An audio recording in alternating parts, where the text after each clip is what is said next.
Cybersecurity, where we discuss all things cybersecurity, people, trends, and products. Thank you for joining us on our continuing journey. Today's guest is an amazing combination of fun and talent. So let's take the fun part first. I'm going to claim his publication on flash mobs as part of the fun stuff he's done. Always ready to help on projects. And his participation just tends to elevate the projects we do, and a can do mindset. So that's our guest fun side. On the intellectual side, a PhD in sociology of media, or yes, honors in philosophy and sociology, and contributions to understanding conflict in society. Wow. Person who I have the honor of working with on a day to day basis, and whom I'm proud to call colleague, and amongst the many hats he wears, currently VP marketing at Plurilock. Welcome, Aaron. Thank you, Philip. And to get the official name in, it's Aron Hsiao, and we can find you on LinkedIn. So, Aaron, let's get started. Um, lecturer, communications manager, a stint at eBay, product development, business development, and now VP marketing. So people keep track and want to be inspired, and we've picked you today. So talk about, your top three career moves. We can read about the rest on LinkedIn, I'm sure, but some major milestones that got you here. What's your origin story? Origin story. Okay. Well, I think the origin story goes back to the very beginning. This is not where I lay on the couch and tell you about my childhood per se, uh, but I'm a tech guy from way back. Now that means a lot of things today that are not exactly what they used to mean when I became a tech guy. When I began my career, I was very I was youngish, and I was one of those cohort of people at the sort of dawn of the internet age. So this is back when only geeks had computers, and it was presumed that if you had one, this meant that you mostly played D&D with your friends in a dark basement, and there's no threat to anyone else's career from you. And that was largely the case at the time. A lot of us went to college and tried to figure out where can we learn more about this stuff, participate in what we suspect is going to become a new kind of era of internet and technology. And so I think the first career move I made was essentially that, right? I was sitting around in my house prior to attending college, writing lots and lots of code, trying to figure out how to write lots and lots of code because a lot of things were very poorly documented back then. I went to college and immediately found, like a lot of us did, that there was no real place to major. So the internet was becoming a thing. Those of us who sat around in dark basements writing code were also increasingly online with 110 baud modems that you set your handset down into to talk. And so I went to a computer science department. Got very excited about the internet, and this is going to change everything. And interestingly, it's people's behavior is going to change because when you use a computer, you have a list of choices. There's a screen that you interact with. This is going to shape, what you're able to do, and you'll have to engage digitally with the world. And they said, well, this is not. We teach programming here. We teach algorithms and science. What you want to do is go to sociology or anthropology, which I did. And I said, oh, internet. It's going to be a thing. Where can I learn? And they said, no. That you want computer science. That's where all the computers are. So I was part of that generation that we sort of had to make our own way, and we did. After that, after just being very excited and changing majors 4 or 5 times and telling every professor I met, here's what I want to study. A lot of the career moves actually are just serendipity, not necessarily anything smart that I did.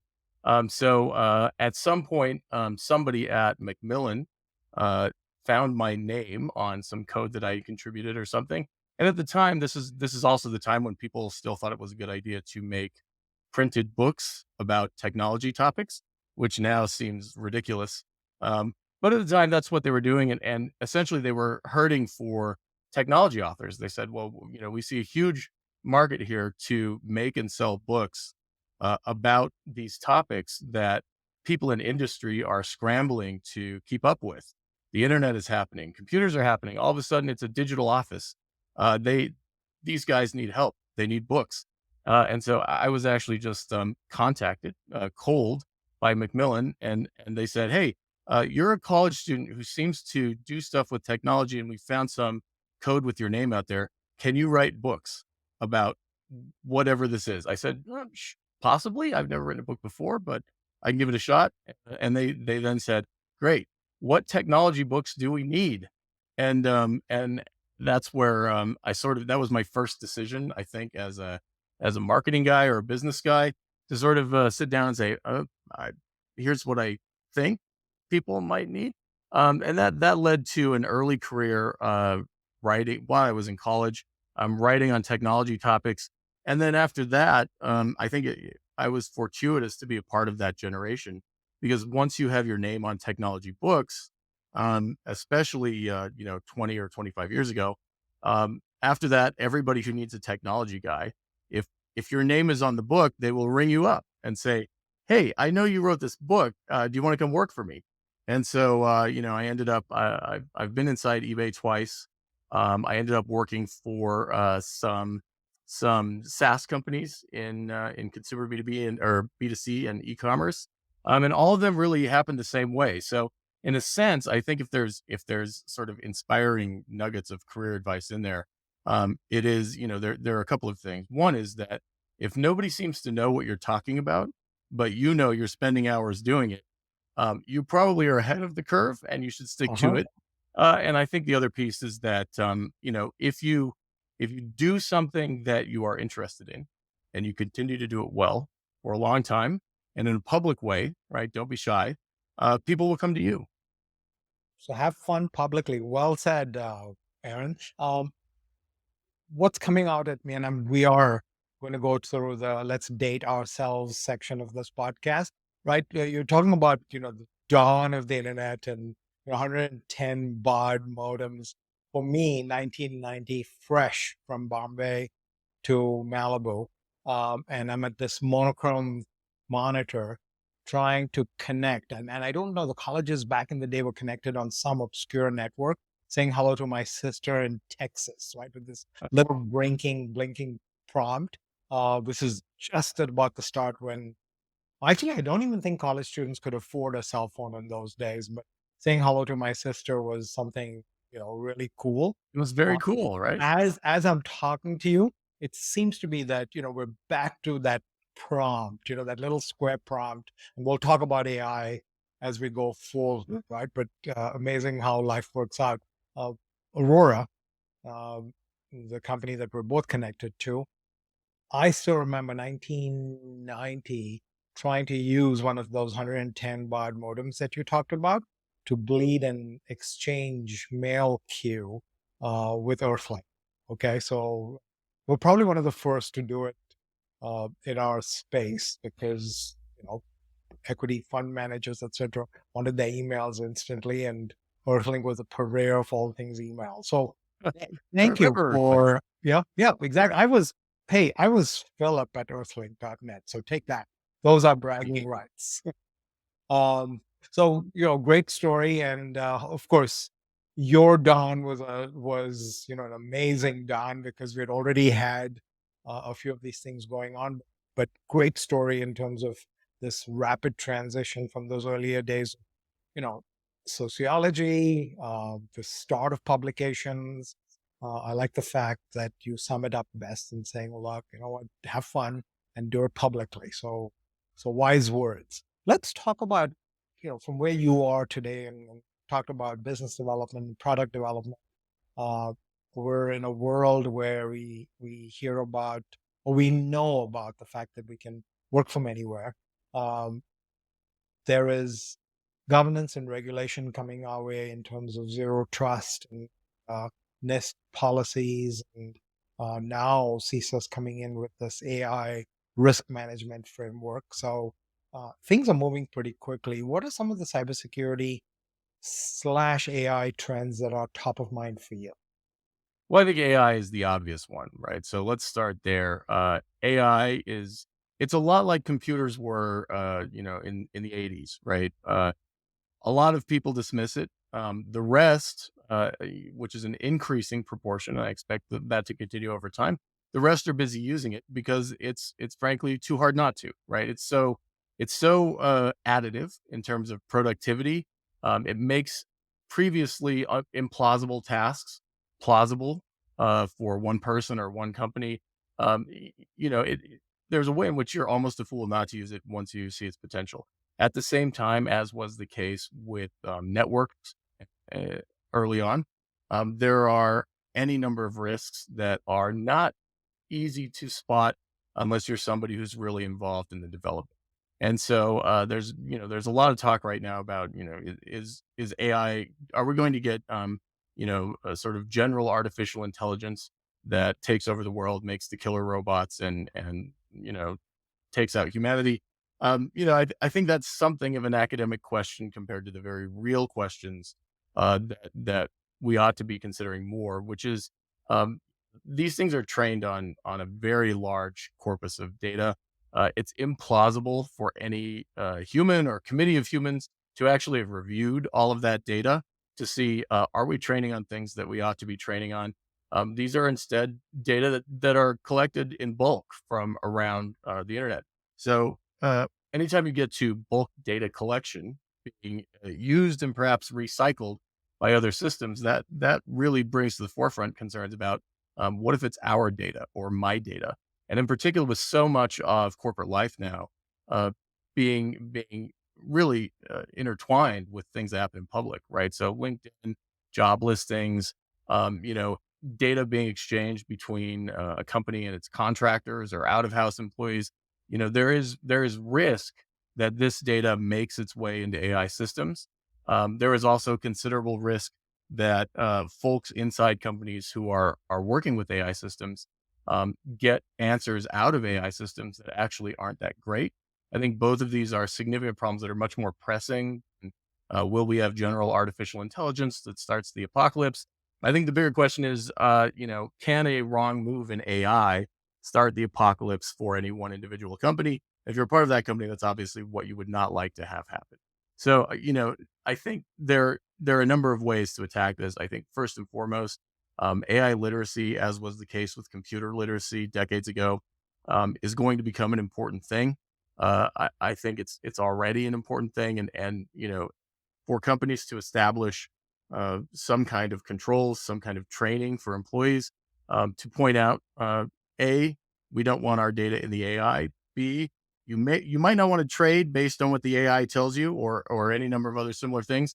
And C, aside from all of those questions, there are actual statutes and compliance that we have to attend to as an organization, and you need to be cognizant of how interacting with AI affects those, even if nothing untoward happens with the AI per se. If we share a lot of data with it, um, we may be out of compliance. It may cost us a lot of money and make it implausible for us to continue as a going concern. So those kinds of things are big. I think the other big trend that is top of mind for me, I don't see as much written about it, but I actually suspect it's a big thing. This may be the sociological half of me talking. Uh, Small businesses are every bit as cloud centric and computing based as the largest businesses these days. The era of only the enterprise has a fleet of desktop computers, right? That was the way it was 20 years ago, right? If everybody in the company had a computer, you were a big company. Now everybody in the smallest companies has, a desktop and a laptop and a mobile phone and a tablet, and they're using them all the time. And as this has happened, um, cybersecurity has spread throughout the enterprise space, but many of the more advanced and capable cybersecurity tools and tool families have not traditionally been available or digestible by small businesses or sole proprietorships.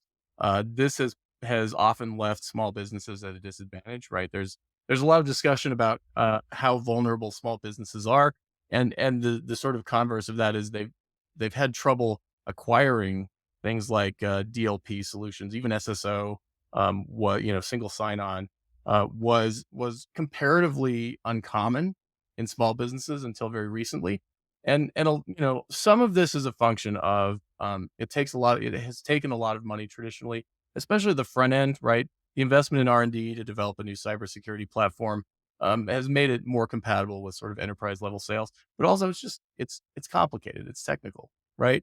Most of the small businesses in the world do something other than IT, and so when it comes to, gosh, we need to be secure. How do we do that? When they look at some of the software families in cybersecurity, they say, I'm not an IT person. This is very hard for us to figure out. We have to go through an enterprise sales cycle. We have to configure and deploy this complicated thing.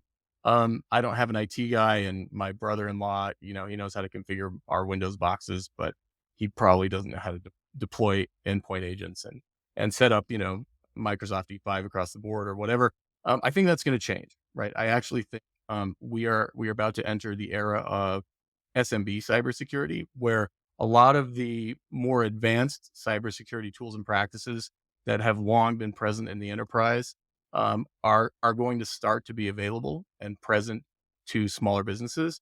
I think companies like ours and like Plurilock are actually leading the way in that, because we've reached a point at which it is plausible to develop tools like this that are both user friendly and affordable to small businesses, and then for organizations that are able to talk to small businesses in ways that they understand.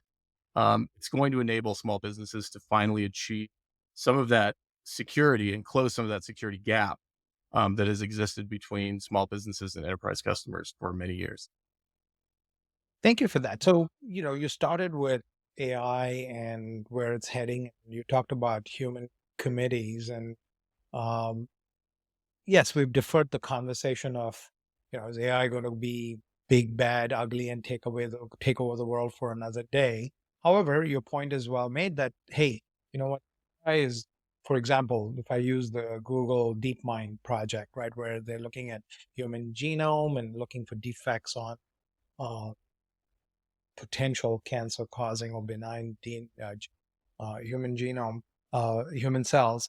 The AI piece is already done, and the human committee, so to speak, or so sorry, the AI piece is about 80% or 83% complete, and the human team is at about 2% to verify what the AI has done. So that there is catch up, but there is an advantage to leading with AI. Um, Whether it's small business, and I'm going to talk to small business or comment on that. Uh, it's cloud, it's SASE, and yes, small business and enterprise to some extent, there's a commonality in as much as we all put our pants on one leg at a time. Um, Asia is seeing, and India specifically is seeing this huge leapfrog effect where, street vendor would collect on each meal that he purveyed in cash. So he, mixes goodies, give it out, stop, take cash, give change, move on, which is now just jumped over to, here's my little scan code, click it and pay me, allowing productivity to improve 20 and 30%, and putting millions of this whole ecosystem of street vendors right into the banking system, right? Just en masse. And so we're seeing huge economic leaps, and much to be said to your point that CASB and all kinds of security around small business is something that we've got to be aware of. Uh, to that point, for the benefit of all the CISOs and CTOs and CIOs and all acronyms starting with the letter C, uh, they wake up in the morning and have are just about getting their arms around this concept of work from anywhere. So we've got this insider threat that we earlier knew was geographically bound by a CAC card or a PIF card, and we knew we had to protect this arena of workers locally. Today, our insider could be in the Philippines, in Eastern Europe, in India, wherever. Right, that's the definition of our insider. So it's a work from anywhere. And so CISOs are getting their arms around CASB and SASE in terms of cloud security, including these large volume small business. We've then got the whole concept of zero trust architecture, which is an important. And now we're adding AI risk mitigation to it. Dare I allude to things like, password passwordless environment that, Microsoft and everyone else are now working hard toward. Where should our dearest CTO focus? What's your advice? Well, I think there's a real danger every level of getting embroiled in situations in which there's tremendous overhead in maintaining the cybersecurity infrastructure of an organization. So these are in and of themselves traditionally complex topics. We are still relatively early on in the cybersecurity wars because we're still relatively early on in the computing age, right? And the amount of overhead can quickly creep to unmanageable levels, right? With product after product, platform after platform, right? Here's my here's the tool for network, here's the tool for endpoint, here's the tool for cloud, here's the tool for passwordless. Now we got to get them all to integrate. Army of IT guys. Got to make the SOC work in such a way that you don't burn out your junior SOC analysts with endless alerts, which all the platforms generate. I think one of the big problems that the C-suite is facing, and CISOs in particular are facing, is that there's this kind of drumbeat of you need one of these for every new threat that comes out, AI being the latest. And at the same time, each time another one is added, the overhead gets a little larger. The single point of failure gets a little larger in many cases, especially for SMEs, organizations of a certain size. Right, we got two guys that really understand it, and the rest of us are trying to keep up. And then if they're gone, gosh, who integrated all this stuff? How does it work? I think there one key thing that is going to have to play a larger role is making selections based on the coverage of a single platform or a single provider, right? Organizations that are able to deliver solutions uh, in which all the pieces are compatible with one another and have integrations that are built for you at the factory, so to speak, rather than requiring you to build your own. I think professional services is going to have a role to play here for organizations that do have a C-suite. I think increasingly doing everything in house is going to become more and more implausible. So finding a provider that you trust who's able to establish and rule, if you will, a security kingdom for you is going to become very important. And I think on the software engineering side, for the companies that make these solutions, I think there's a real push, and it's a sound one, to try and make cybersecurity simpler. Sometimes this is just a matter of going back to all of those things that were built in haste and that maybe have a lot of tech debt behind them, and saying, let's refine the UI, let's rethink the integration paradigm now that we have, five or six new problems that we have to confront, and each one added another component. So there is some sort of re-engineering to make software easier to use.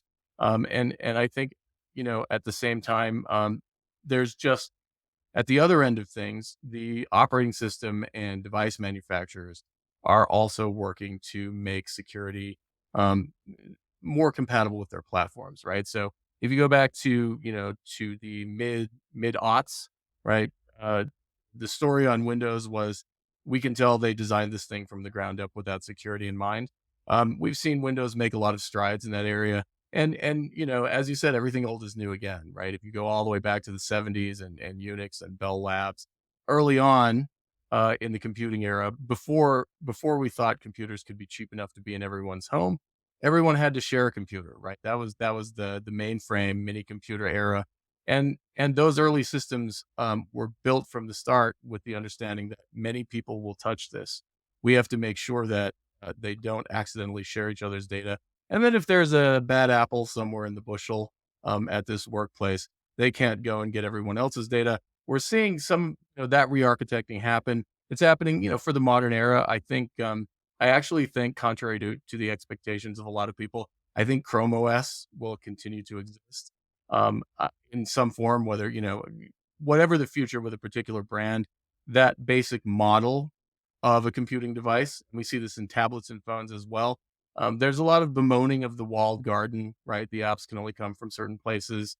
You can only access the data in certain ways. But really, all of that is part and parcel of making cybersecurity possible and accessible to organizations that are not the world's largest enterprises. which is to say that if the devices and the operating systems are somewhat simpler from the start, and they have a kind of a least privilege and also least capability mentality about them, right? This device does what this employee needs it to do, and it is configured in such a way that it only gives them access to the things they need access to. And that's not something we had to do with a third party piece after the initial technology purchase, but it's intrinsic to the purchase of the device and its operating system themselves. Once you have a fleet of those kinds of devices, then the gap to close is much, much smaller, right? As opposed to starting from technology purchases, desktop and laptop purchases 15, 20 years ago. It was all general purpose computers that could do everything and were also tremendously insecure and required a lot of products and services to lock down, right? I think shifting a lot of that to the front end so that as you make your initial technology purchases of end user devices, they are at least minimally secure from the start. And then pairing that with, cybersecurity technology after the fact that's getting more mature.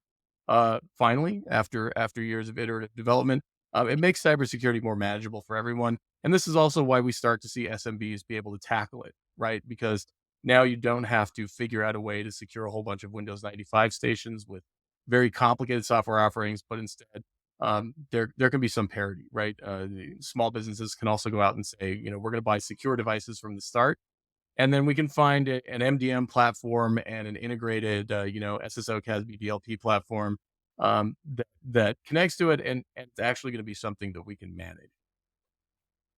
We started the conversation on pressures on a CISO today, and you eloquently stated, look, you know what, each one of these silos can be a whole project in itself, and CISOs today have to do at least three things. One is, empower themselves and their ecosystems with knowledge, understand the whole government's regulation and compliance, because occasionally you'll have the board and the government, tapping you, bopping you on the head.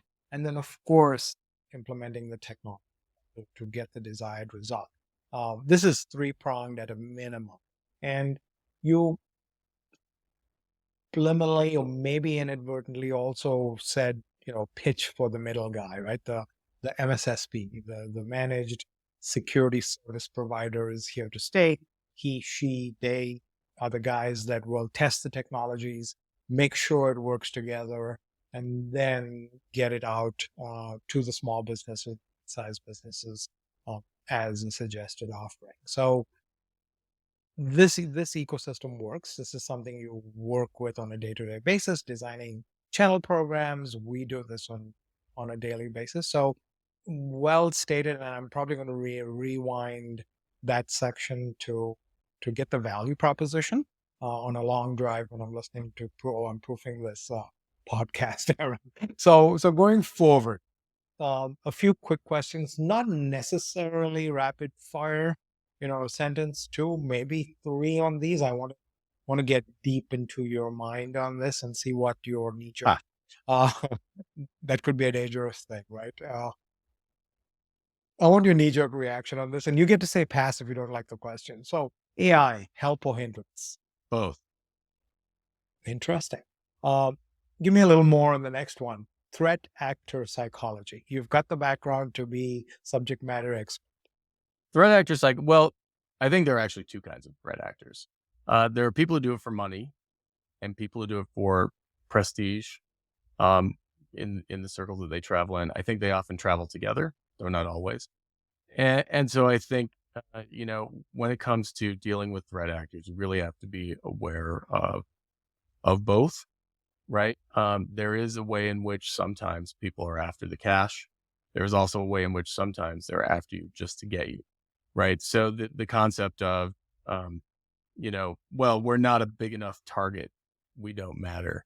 You still see the word woot, WOOT out there every now and then. Yep. Not a lot of people knows where that comes from, or not a lot of people know where Oh, that do tell. Do tell. back I in the did this. day, that was an exclamation that I have root, which is the admin account on a system.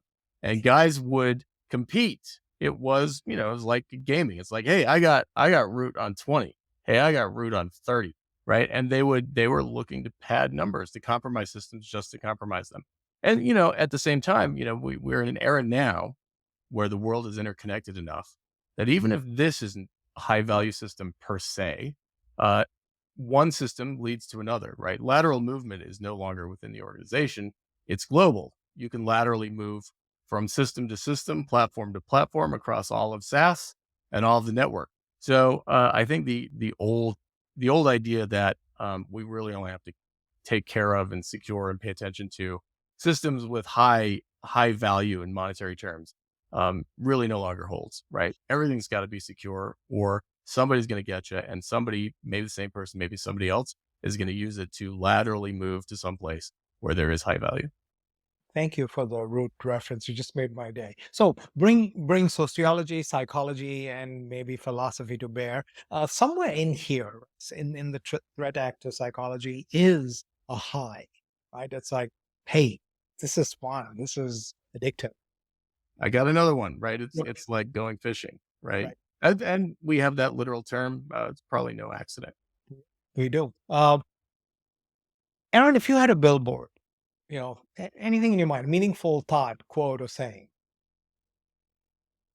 I think this is gonna come out of left field. Groucho Marx, I believe, is the guy who said, "Outside of a dog, a book is a man's best friend. Inside of a dog, it's too dark to read."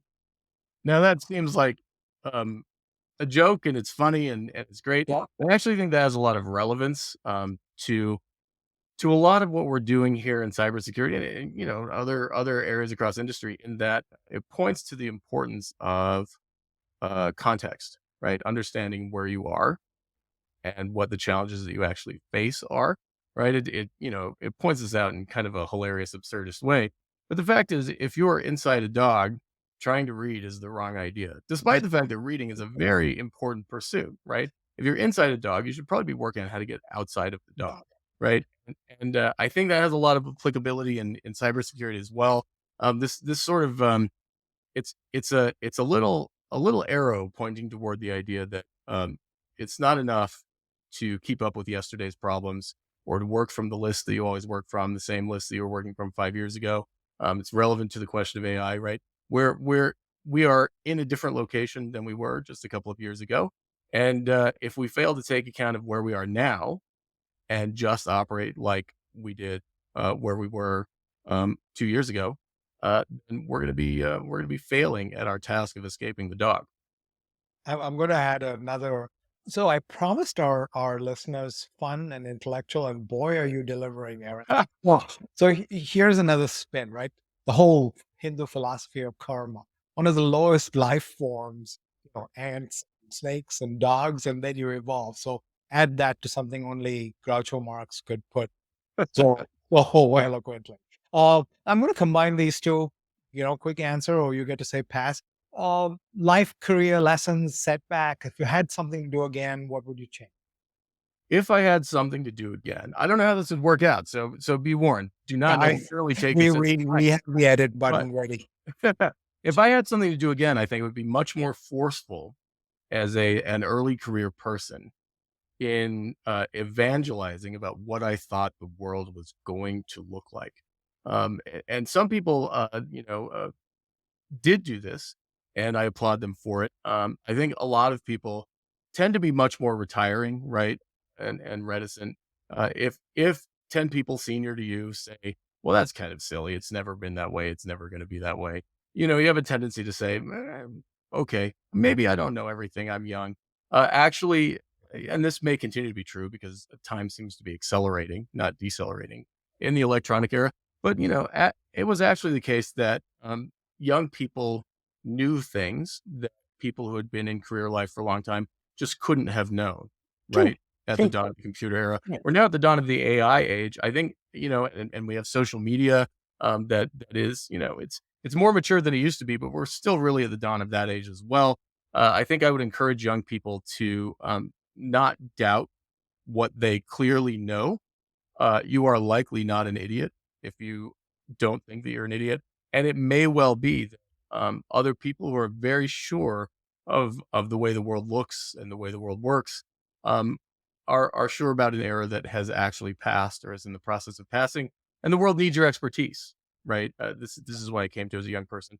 Actually, we needed all of those young up and comers with crazy ideas about computing and what the world was going to look like, not only to build that world, but speaking as somebody in the cybersecurity industry, to make it safe. Yep. We started off in confusing times, and you said this at the beginning of the podcast, right?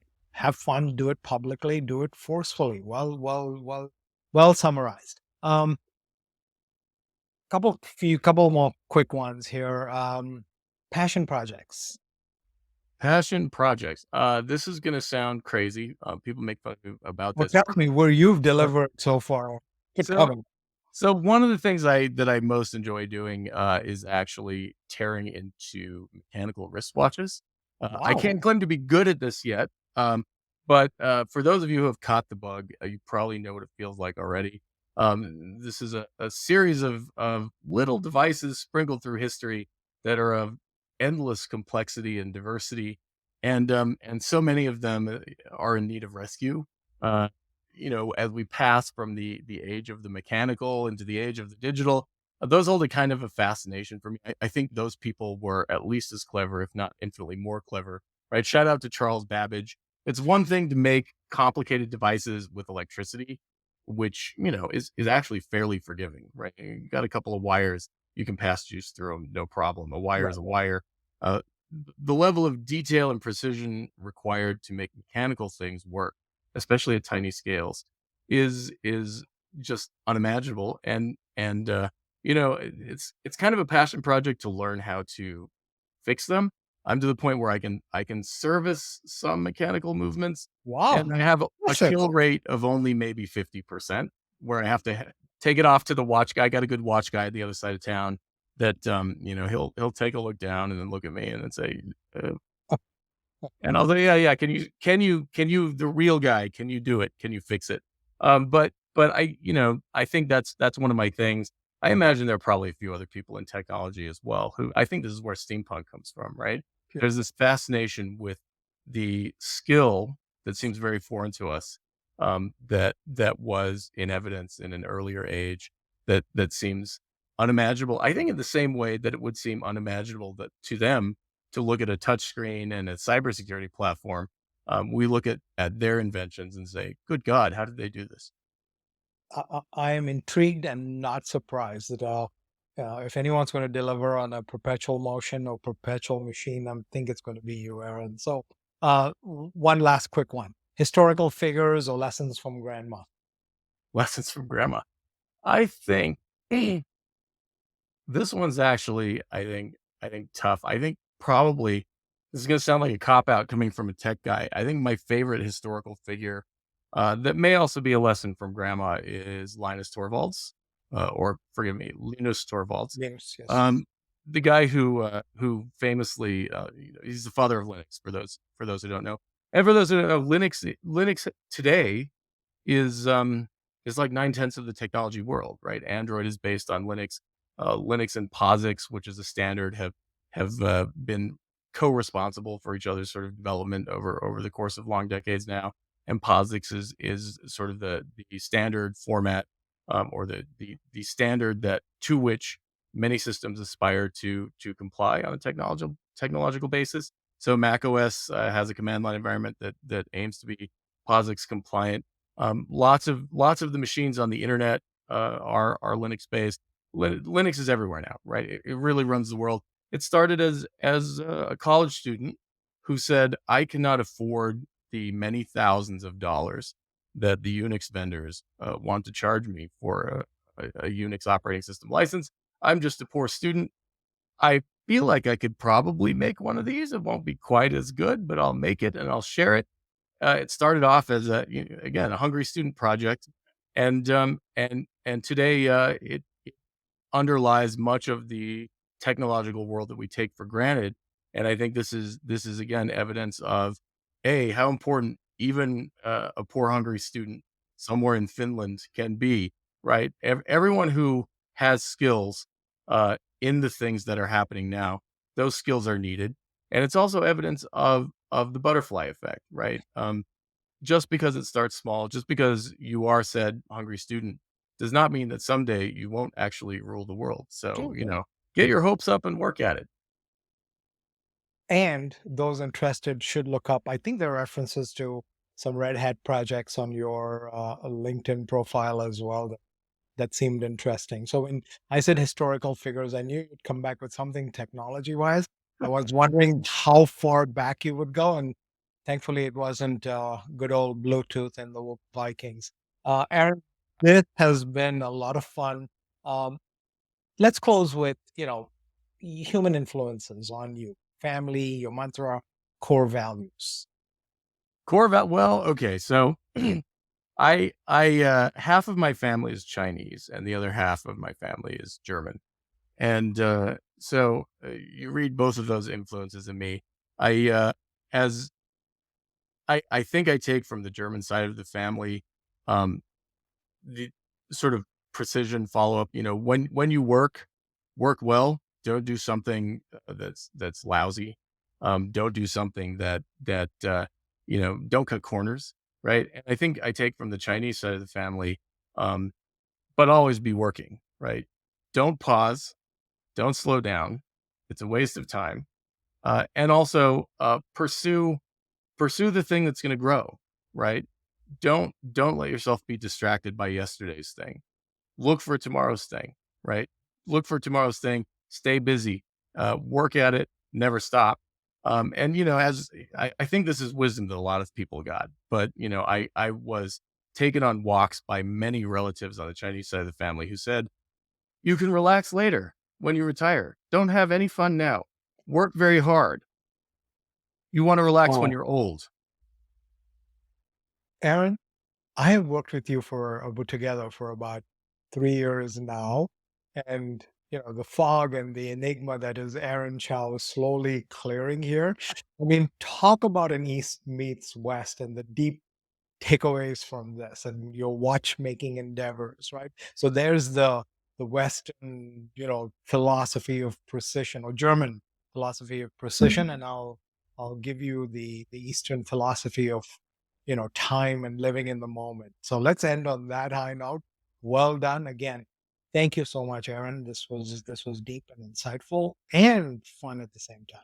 Well, Thank thank you. you, Philip. It's been a pleasure.